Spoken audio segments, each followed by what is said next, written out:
আমন্ত্রণ চ্যানেল 24-এর দুপুর 2টার খবরে শুনছিলেন প্রেসিডেন্সি ইউনিভার্সিটি সংবাদ শিরোনাম। আপনাদের সাথে আছি আমি সাবিহা নিগার দৃষ্টি।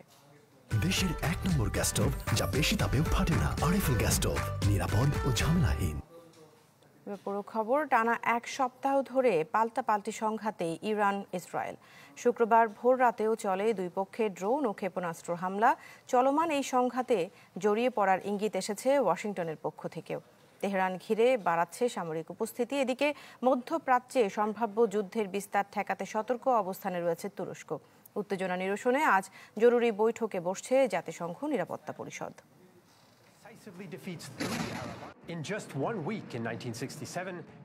1967 সালের 6 দিনের আরব ইসরায়েল যুদ্ধে নাস্তানাবুদ হয়েছিল আরব দেশগুলো। এই যুদ্ধের মাধ্যমে প্রতিবেশী মিশরের সিনাই ও গাজা উপত্যকা, জর্ডানের পশ্চিম তীর ও জেরুজালেম, সাথে সিরিয়ার গোলান মালভূমি দখলে নেয় ইসরায়েল। 5 দশকেরও বেশি সময় পর সেই কলঙ্ক ঘোচানোর চেষ্টায় ইরান 6 দিন নয়, টানা এক সপ্তাহ ধরে ইসরায়েলের বিরুদ্ধে চালিয়ে যাচ্ছে প্রতিশোধমূলক আক্রমণ। শুক্রবার ভোররাতেও চলে দুপক্ষের পাল্টাপাল্টি ড্রোন ও ক্ষেপণাস্ত্র হামলা। ব্যাপক ক্ষয়ক্ষতির কবলে পড়ে ইসরায়েলের দক্ষিণাঞ্চলীয় শহর বিরসেবা। লোহিত সাগর অঞ্চলে দুটি ইরানি ড্রোন ভূপাতিতের দাবি করে ইসরায়েলের বিমান বাহিনী। এদিকে আরাক নিউক্লিয়ার রিঅ্যাক্টর সহ ইরানের বেশ কিছু সামরিক স্থাপনাতে পাল্টা বোমা হামলার দাবি জানায় তেল আবিব। ইরানে ক্ষমতার পট পরিবর্তন ইসরায়েলি অভিযানের উদ্দেশ্য না হলেও তা পরিণতি হতে পারে বলে মন্তব্য করেছেন ইসরায়েলের প্রধানমন্ত্রী বেনিয়ামিন নেতানিয়াহু। ইরান থেকে সন্ত্রাসবাদ নির্মূল করা হবে এই প্রশাসনের অধীনেই। আমরা কেবল পারমাণবিক স্থাপনা ধ্বংস করতে চেয়েছি, তবে যে যুদ্ধ শুরু হয়েছে ইরানের ক্ষমতার পালাবদল তার পরিণতি হতে পারে।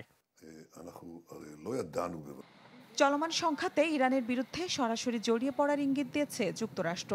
দেশটি ঘিরে সামরিক উপস্থিতিও বাড়িয়েছে ওয়াশিংটন। হোয়াইট হাউস জানিয়েছে ইরানে যুক্তরাষ্ট্র অভিযান চালাবে কিনা সে বিষয়ে 2 সপ্তাহের মধ্যে সিদ্ধান্ত নেবেন ট্রাম্প। বর্বর ইসরায়েলি আমেরিকান আগ্রাসনের বিরুদ্ধে চুপ করে বসে থাকবে না বলে হুঁশিয়ারি দিয়েছেন হিজবুল্লাহ নেতা শেখ নাইম কাশেম। এদিকে মধ্যপ্রাচ্যে সম্ভাব্য যুদ্ধের বিস্তার ঠেকাতে সর্বোচ্চ সতর্কতায় যাচ্ছে তুরস্ক। সীমান্তে নজরদারি বাড়ানোর পাশাপাশি আকাশে টহল শুরু করেছে দেশটির যুদ্ধ বিমান। আঙ্কারা জানিয়েছে বর্তমান পরিস্থিতিতে আর কোনো ঝুঁকি নিতে চায় না তারা।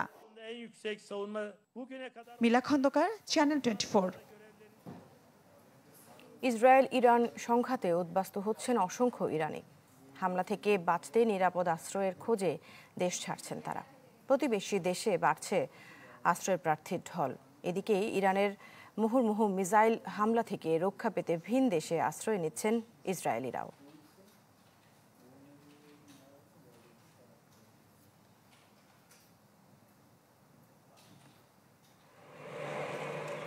ইসরায়েলি হামলা থেকে প্রাণে বাঁচতে নিরাপদ আশ্রয়ের খোঁজে ছুটছেন ঘরছাড়া ইরানিরা। পাড়ি জমাচ্ছেন প্রতিবেশী দেশে। তুরস্কের ভ্যান শহরের দিকে ছুটছেন অসংখ্য ইরানি। দেশটিতে ক্রমেই বাড়ছে আশ্রয় প্রার্থীর ঢল। ভিসাবিহীন প্রায় 3 মাস থাকার সুযোগে অনেকেই আশ্রয় নিচ্ছেন এই সীমান্ত শহরে। কাপিকাও সীমান্ত দিয়ে প্রতিদিনই প্রবেশ করছেন শত শত ইরানি। যুদ্ধ পরিস্থিতিতে অনিশ্চয়তা আর প্রাণভয়ের এই যাত্রায় গন্তব্যে যেতে সময় লাগছে ঘন্টার পর ঘন্টা। 28 ঘন্টা ধরে যাত্রা করছি। যুদ্ধ পরিস্থিতির কারণে গন্তব্যে পৌঁছাতে আরও 1 দিন লাগতে পারে। ইরানে পরিস্থিতি ভয়াবহ। আশা করি দ্রুত এই যুদ্ধ শেষ হবে, বাড়ি ফিরতে পারবো। দেশে যুদ্ধ চলছে, নিরাপদ আশ্রয়ের খোঁজে এখানে এসেছি। তুরস্কের সরকার ও জনগণের প্রতি আমরা কৃতজ্ঞ এমন সংকটে আমাদের আশ্রয় দেওয়ার জন্য। আশা করি এই যুদ্ধে আমাদের জয় হবে, ইসরায়েল ধ্বংস হবে। যুদ্ধপীড়িত ইরানিদের ঢল সামলাতে হিমশিম খাচ্ছে ভ্যান শহরের হোটেলগুলো। বুকিং হয়ে গেছে অধিকাংশ রুম। স্থানীয় কর্তৃপক্ষের তথ্য মতে অন্যান্য বছরগুলোর একই সময়ের তুলনায় ইরানি অতিথিদের আগমন বেড়েছে প্রায় দ্বিগুণ। ভ্যান শহর থেকে অনেকেই যেতে চাইছেন ইস্তাম্বুল, আঙ্কারা সহ অন্যান্য শহরে। তবে পরিবহন সংকটে তা সম্ভব না হওয়ায় বিপাকে পড়েছেন তারা। ফলে শহরটিতে বাড়ছে উদ্বাস্তুদের দুর্ভোগ। এদিকে ইরানের মুহুর্মুহু মিসাইল হামলার কারণে অনিশ্চয়তায় পড়েছেন ইসরায়েলিরাও। নিরাপদ আশ্রয়ে সরিয়ে নেওয়া হচ্ছে অনেক বাসিন্দাকে। সম্প্রতি ক্রুজ শিপে প্রায় 1,500 ইসরায়েলিকে নেওয়া হয় সাইপ্রাসে। মাসুম রাব্বি, চ্যানেল 24।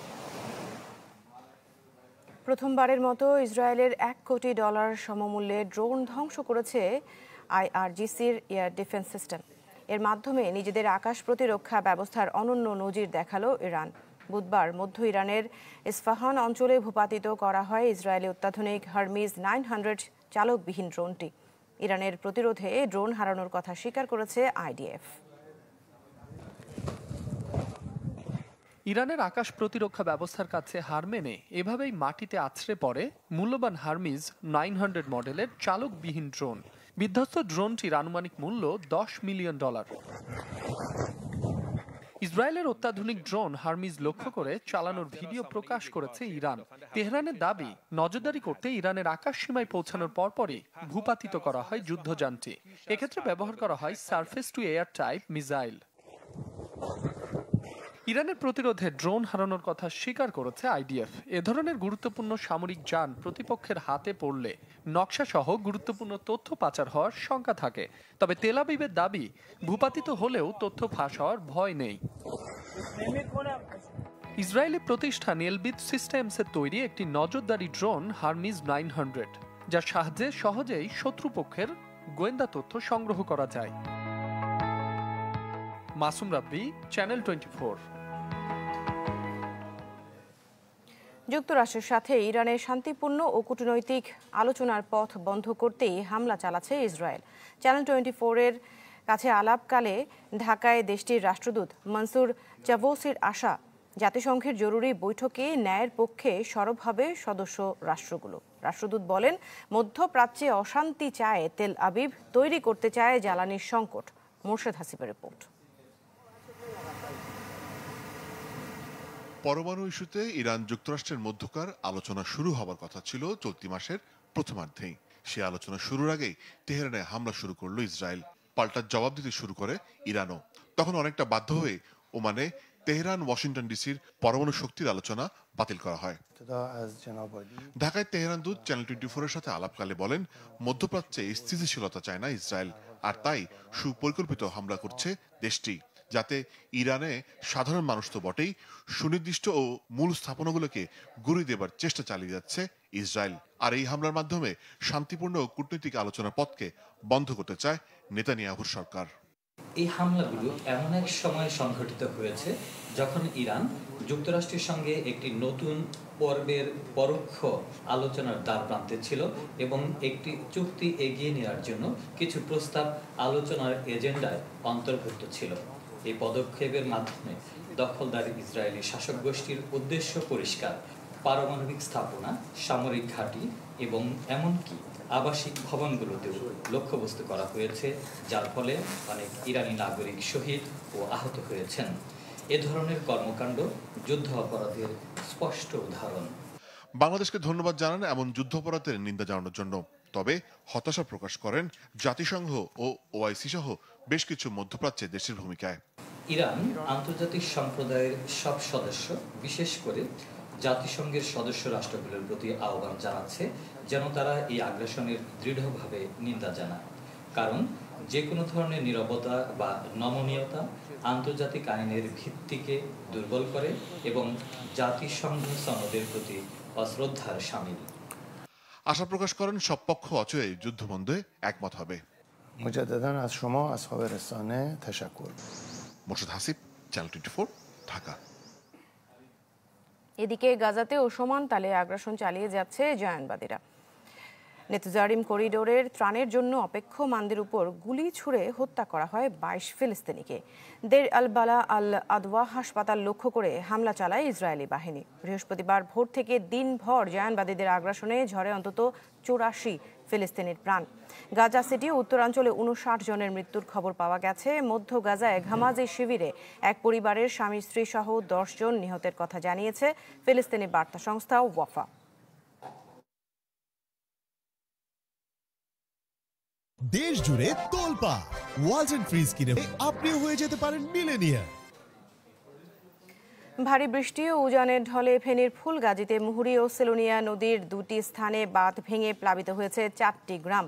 স্থানীয়রা জানান, গতরাতে উত্তর বড়ইয়ার মুহুরী নদীর বাঁধে ও গোসাইরপুর এলাকায় সেলোনিয়া নদীর বন্যা নিয়ন্ত্রণ বাঁধের একটি অংশ ভেঙে যায়। এতে উত্তর বড়ইয়া, দক্ষিণ বড়ইয়া ও বণিকপাড়া ও বসন্তপুর এলাকা প্লাবিত হয়েছে। তলিয়ে গেছে বসতঘর সহ হাঁস মুরগির খামার। পানি ঢুকেছে ফুলগাজীর সবজি বাজারের একাংশে। এছাড়া পরশুরাম উপজেলার মণিপুরের সেলোনিয়া নদীর বাঁধ উপচে লোকালয়ে ঢুকছে পানি। স্মরণকালের ভয়াবহ বন্যার বছর না পেরোতেই বাঁধ ভাঙনের জন্য পানি উন্নয়ন বোর্ডের দায় সারা কাজকেই দুষছেন স্থানীয়রা। যদিও ভাঙন রোধে চেষ্টা চলছে, দাবি পাওবোর। খাওয়া দাওয়া নাই, কোনো দিন বস্ত্র নাই, কিছু নাই, সারা রাত রাস্তার উপরে আসছিলাম। আমাদের 4 লক্ষ টাকার মুরগির ফার্ম চলে গেছে, এর সাথে বাড়িও চলে গেছে, বহুত ক্ষতিগ্রস্ত হয়েছে। করি সবকিছু করি যায়, করে না, আসি দেখি যায় এই জন্য করে না। আমার বাড়ির ভিতরে পানির ভিতরে আমার বাড়িটা এই অবস্থা পড়ে রয়েছে।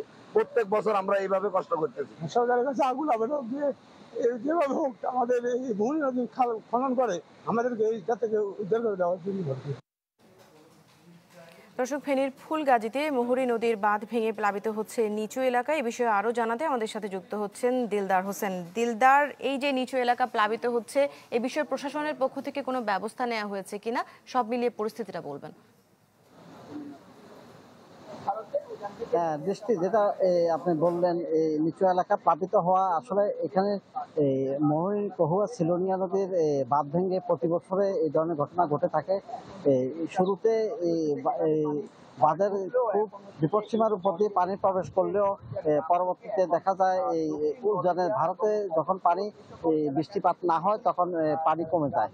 তবে গতকালকে যখন উজানের পানি এসে এখানে লোকালয়ে বেড়িবাঁধ ভেঙে লোকালয়ে পানি প্রবেশ করেছে, তখন পানির যে পরিমাণ পানি ছিল এখন পানি অনেকটা কমে গিয়েছে, যার ফলে লোকালয় পানি সকালে যে পরিমাণ পানি ছিল এখন সেই পরিমাণ পানি দেখা যাচ্ছে না, পানি ফ্লো আর একটু কমে যাচ্ছে। কিন্তু আমরা দেখতে পেলাম যে পানি বোর্ড প্রতি বছরে প্রকল্প গ্রহণ করে থাকেন, কিন্তু প্রকল্প গ্রহণে করার পরে এখানে প্রকল্প নয় হওয়ার কারণে প্রতি বছর এখানে সমস্যাগুলো হয় বলে স্থানীয় এলাকাবাসী আমাদেরকে জানিয়েছেন। তবে আমরা প্রতিবারে শুনে থাকি যে মুহুরী কহুয়া সিলোনিয়া বন্যা নিয়ন্ত্রণ বাঁধ বাঁধ নির্মাণ করা হবে এবং এর জন্য প্রত্যেকবারে প্রকল্প গ্রহণ করা হয়ে থাকে, কিন্তু তা বাস্তবায়ন হচ্ছে না। এবার পানি উন্নয়ন বোর্ড কর্মকর্তা জানিয়েছেন প্রায় 7,000 কোটি টাকারও বেশি ব্যয় একটা প্রকল্প গ্রহণ করা হচ্ছে। ওই প্রকল্পটা গ্রহণ করা হলে এই এলাকার দুর্ভোগ কমবে। কিন্তু এখানে স্থানীয় এলাকাবাসীর একটা দাবি হলো যে প্রায় 7,000 কোটি টাকা এত বড় প্রকল্প এই মুহূর্তে অনুমোদন হওয়ার আগ পর্যন্ত বর্ষা মৌসুমটা তাহলে মানুষ পানিতে ডুবে থাকবে নাকি, যার কারণে তারা চাচ্ছে ছোটখাটো যে বাঁধের যে সমস্যাগুলো রয়েছে সমস্যাগুলো যেন সমাধান করার জন্য ছোট আকার প্রকল্প গ্রহণ করা হয়। সেক্ষেত্রে তারা এই যে এখানে যে ছোট আকারে প্রকল্প গ্রহণ করলে এই বাঁধটা 2 দিনের মধ্যে ঠিক করতে পারবে, কিন্তু বড় প্রকল্পের জন্য অপেক্ষা করলে হয়তো দেখা যাবে এই বছরও হচ্ছে না, যার কারণে তারা চাচ্ছে অনতিবিলম্বে ছোট আকারে প্রকল্প গ্রহণ করে মুহুরী কহুয়া সিলোনিয়া বন্যা নিয়ন্ত্রণ বাঁধের যে বেড়িবাঁধের ভেঙে যে ক্ষতিগ্রস্ত হয় ক্ষতির হাত থেকে যেন রক্ষা পায়। এই ছিল আমার সর্বশেষ। জি, দিলদার হোসেন, ধন্যবাদ আপনাকে আমাদের সাথে যুক্ত হওয়ার জন্য। প্রয়োজনে ফিরবো আবার আপনার কাছে। কোথাও দৌড়ঝাঁপ কিংবা পড়াশোনা নয়, ঘরে বসেই মোবাইল ফোনের মাধ্যমে নীলফামারী থেকে মিলছে ইউরোপ, অস্ট্রেলিয়া সহ বেশ কিছু স্বপ্নের দেশের ভিসা। আর এমন বাম্পার অফারের জন্য জনপ্রতি গুনতে হচ্ছে কমপক্ষে 15 লাখ টাকা। ভিসা খেলোয়াড়দের এই খেলায় পড়ে সহায় সম্বল হারাচ্ছেন প্রবাসী বাংলাদেশি সহ হাজার হাজার মানুষ। বনি আমিনের অনুসন্ধানে জেনে আসবো ভিসা জালিয়াতির সেই অভিনব গল্প। ভিসা দিছে যে এই যে ভিসা হাতে স্বপ্নের দেশ ইতালির ভিসা, তাও আবার একার নয়, স্বজন সহ। তাই চাঁদ হাতে পাওয়ার মতোই আনন্দে ছিলেন চাঁদপুরের তপন চন্দ্র ও তার স্বজনরা। অবশ্য এজন্য তাদের কোটি টাকারও বেশি খরচ করতে গিয়ে গায়ে বাঁধেনি। এক একজনের কত টাকা করেছে? এক একজনের কাছ থেকে প্রায় 17 লাখ 18 লাখ এরকম নিছে। তবে সেই স্বপ্ন দুঃস্বপ্নে পরিণত হতে বেশি দিন দেরিও হয়নি। বিদেশ যাওয়ার চূড়ান্ত প্রস্তুতি নিতে গিয়েই বাধে বিপত্তি। এখন আমরা এটা ম্যান পাওয়ার করাইতে গেছি, যাওয়ার পরে যে বলতেছে যে এটা ফেক ভিসা, ম্যান পাওয়ার দেয় না। টাকা নেওয়ার পরে সব বন্ধ করে দিচ্ছে ফোন। পরে আমরা খোঁজ করে দেখতে পেলাম যে তারা বিশাল বড় একটা সিন্ডিকেট, এই সিন্ডিকেটের মাধ্যমে তারা বিভিন্নভাবে মানুষের কাছ থেকে টাকা হাতে নিতেছে, কিন্তু তাদের দেখা পাইতেছে না কেউই। যদিও বিশ্বাস অর্জনের জন্য মাঝখানে নেপাল থেকে ঘুরিয়ে আনা হয় তাদের। ভিসা দেবে বলে আমাদেরকে ইন্ডিয়া ভিসা করাইছে, তারপর ইন্ডিয়া ভিসা করায় ইন্ডিয়া নিতে পারে নাই, তারা আমাদেরকে নেপালে নিয়ে গেছে। ভুক্তভোগীদের তথ্য যাচাই আর প্রতারণার উৎস খুঁজতে চায় চ্যানেল 24, আর এজন্য গন্তব্য উত্তরবঙ্গের নীলফামারী জেলা। ভিসা প্রতারণার ঘটনায় শুধু চলতি বছরেই শতাধিক মামলার তথ্য এসেছে নীলফামারী জেলার কিশোরগঞ্জ থানায়। আমার জানা মতে প্রায় 100 মামলা হবে, প্রতারণা মামলা। কিশোরগঞ্জ থানার মামলাগুলোর সূত্র ধরে আমরা যেতে চাই অভিযুক্ত কয়েকজনের বাড়িতে। ভুল করছিল, গেছিল, এটা মিথ্যে কথা নয়। ঠিক আছে, ওইখানে বন্ধ করেন। এইটা বুলবুল ভাইয়ের বাসা না? আছে উনি? ওনার এই বাসাটা ছাড়া আর বাসা আছে? কই? বুলবুলের এই যে থাকার বাড়ি এটা, কিন্তু এখন তার অবস্থার পরিবর্তন হয়েছে খুব দ্রুত। এই প্রতারণা করে আসলে এই যে তার আমূল পরিবর্তন হয়েছে। অনুসন্ধানে দেখা যায় পুরো নীলফামারী জেলায় জাল ভিসা তৈরির কার্যক্রম মহামারী আকার ধারণ করেছে, যার অন্যতম কারণ পুলিশের সাথে প্রতারকদের সখ্যতা। ধরা পড়লে কিছুদিন জেল খাটলেও অর্থের জোরে বেরিয়ে এসে ফের নামেন প্রতারণার কাজে। টাকার বিনিময়ে ছেড়ে দেয় পুলিশ। হয়েছে কি, একজন করতে 7 লাখ 10 লাখ করে নিয়েছিল। তাই নাকি? হ্যাঁ, নিয়ে ছাড়ি দিয়ে এই প্রতারকদের। হ্যাঁ। প্রবাসী ভাইরা, আপনারা কেমন আছেন? আশা করি ভালো আছেন। বিদেশ বিভূত তরুণদের ফাঁদে ফেলতে প্রতারকরা বেছে নেন সামাজিক যোগাযোগ মাধ্যম। নানা চটকদার ভিডিওর মাধ্যমে আকৃষ্ট করা হয় তাদের। একবার সেই ফাঁদে পা দিলেই আর নিস্তার নেই। মনে করুন যে অস্ট্রেলিয়া, কানাডা, ওইগুলো দেশের আদার্সের যে ভিডিও আছে, রেস্টুরেন্ট বা মাল্টা বাগান, এইগুলো থেকে ভিডিও নেওয়া হয়। ওইগুলো ভিডিও নিয়ে যে নাম্বারটা কিনা হয়, ওই নাম্বারটা দিয়ে হচ্ছে ওইখানে এডিটিং করে হচ্ছে ভয়েসটা তৈরি করা হয়। বনিয়ামিন, চ্যানেল 24, ঢাকা। দর্শক, এই নিয়ে বিস্তারিত দেখবেন আজ রাত 9টায় সার্চ লাইট অনুষ্ঠানে। পরের সংবাদে যাচ্ছি। বিশ্বে প্রতিনিয়তই বাড়ছে রাজনৈতিক আশ্রয়ের প্রার্থী বাংলাদেশিদের সংখ্যা। আশ্চর্যজনক হলেও সত্য, ইউরোপ, আমেরিকা সহ সেই তালিকায় এবার যোগ হয়েছে পূর্ব আফ্রিকার দেশ সোমালিয়াও। এদিকে দেশেও শরণার্থী বিষয়ক পরিস্থিতি দিন দিন জটিল হচ্ছে। মোর্শেদ হাসিবের রিপোর্ট।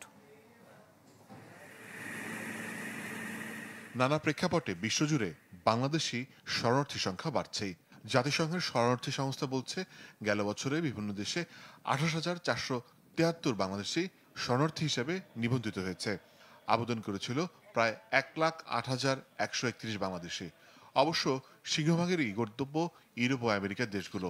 তবে চমকপ্রদ তথ্য মিলে পূর্ব আফ্রিকার দেশ সোমালিয়াতেও 6 বাংলাদেশি শরণার্থী হিসেবে নিবন্ধিত হওয়ায়। ইউএনএইচসিআরের তথ্য অনুযায়ী 2023 সালে 24,126 বাংলাদেশি, 2022 সালে 24,000, 2021 সালে 22,672 জন এবং 2020 সালে 18,948 জন বাংলাদেশি নিজেদের শরণার্থী দাবি করে জাতিসংঘের কাছে আবেদন করেন।